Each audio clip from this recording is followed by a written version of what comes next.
gumawa ka muna nito, hindi ka na makapaglagay ng shadow. Kailangan unahin mo talaga yung shadow. Para pag naglagay ka ng mga light colors na, dito na siya sa harap. Ganun siya. Bali, yung painting, tapal siya ng tapal. Tapal siya ng tapal. So, ganun yung mangyayari. Sir, pwede ba siyang parang ang gagawin is ang gagawin na dapat natin automatic para hindi na mag too much yung paint. Ida-dark na dapat ang sobrang. Yes, ganun. Okay lang. Katulad nito, ginagawa ko. Dito po tayo sa Buhay Sakto Headquarters. First time natin dito mag-vlog. So, kasalukuyan po, ino-held po natin yung Buhay Sakto Art Workshop. Light to dark. Ayan, no? Okay. So, ngayon, meron po tayong one client. At least sa sunod natin. Pakita ko naman sa inyo yung aking Hindi na tayo mag-control ng mass labas ng bahay. Doon pa mag-vlog kasi nakaka-istorbo ako sa kanila. Okay. Dito po tayo sa Buhay Sakto. Yan, no? Room for rent. Ito po yung ating headquarters. So, kasalukuyan po tayo nag-hold ng workshop. Yung workshop na yan ay ginagawa namin every Sunday para turuan yung mga tao paano mag-painting. Okay?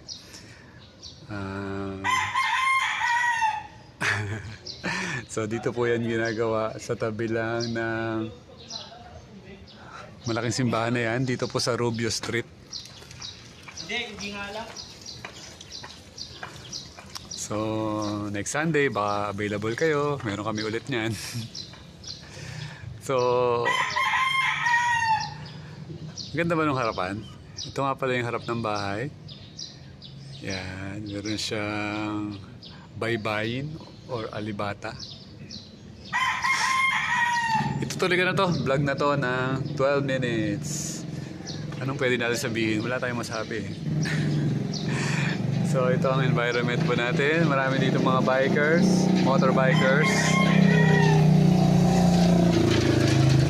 So, and walkers. Kakaulan lang, kaya basa ang lapag. So, today is, anong araw ngayon?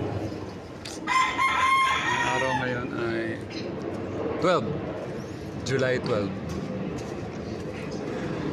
And, good news yan, meron tayong client, tinuturuan na siya mag-painting. Ang ituturo sa kanya yung basic. Narinig nyo naman kanina, tinuruan siya maglagay ng background. So, yun yung parang pinaka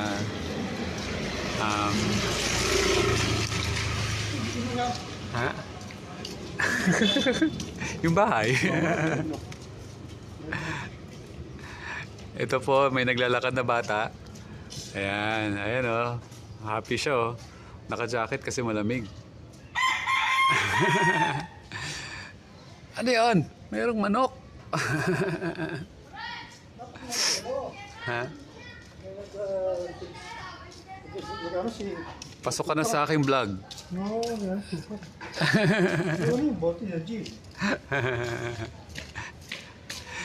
So, ano nangyari? Ano na? Nagbo-vlog tayo eh. Nagbo-vlog ako eh. Ano gagawin natin?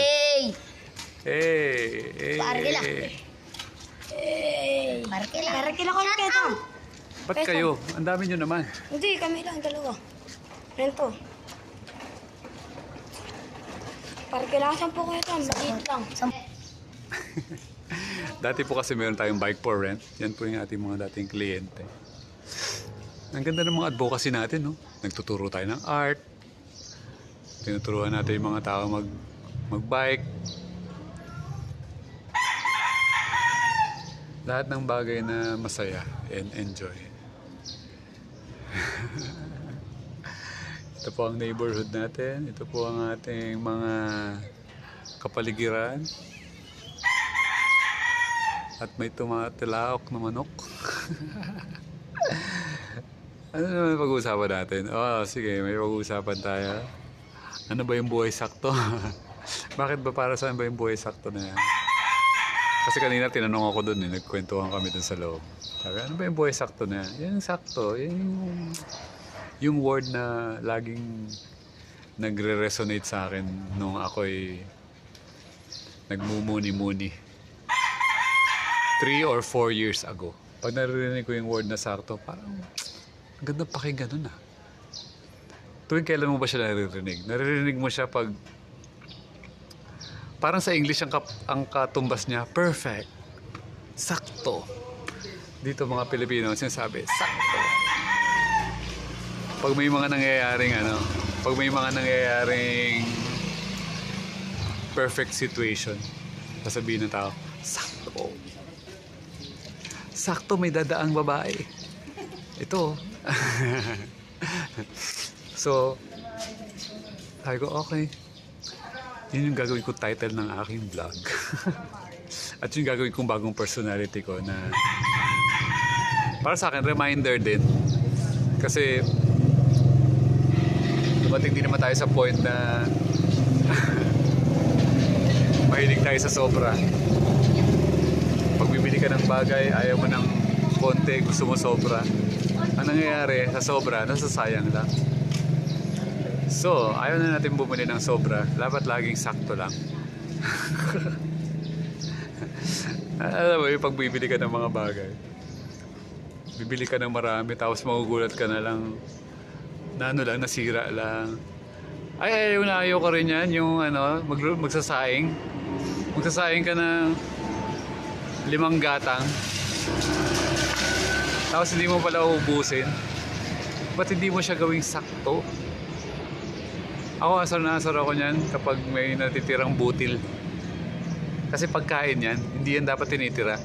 Ang daming tao pag nagsasaing sobra, tapos kakain, mag-iiwan sa plato, tapos pag hinugasan, maiiwan lahat sa lababo. Napaka-wasteful. So isa yan sa mga reason kaya gusto natin sakto, ayaw natin sobra. Isa pa, wala tayong rep. So, ang ginagawa po natin, kung ano yung niluto, yun yung kakainin. Ay, sundo ko. Hindi pa ako tapos sa vlog ko. Hey! Pasok ka na sa vlog. Last 5 minutes. Ang aga mo naman. May charge ko pa nga ng cellphone. So, itatapusin naman po natin itong vlog na to. Ito po si ating friend. Pasok ka sa vlog, bro. Ha? Pasok ka na sa vlog. Popost ko to mamaya. Pasok ka muna, bro. Tingnan mo yung aming ginagawang painting session. Dito po tayo sa buhay. Sakto. Nag-painting session kami ngayon eh. Hindi iwan ko sila dahil sinundo mo na ako. So, Pero alam mo yung overcoat, yung talagang side ng overcoat na port.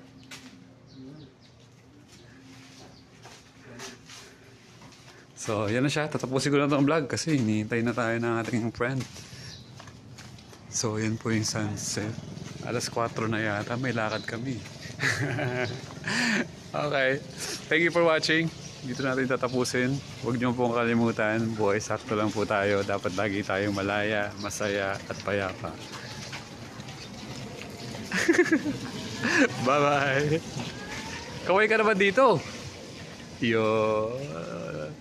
Panoorin mo ito mamaya. Nasa Buhay Sakto, ano ka na? Channel.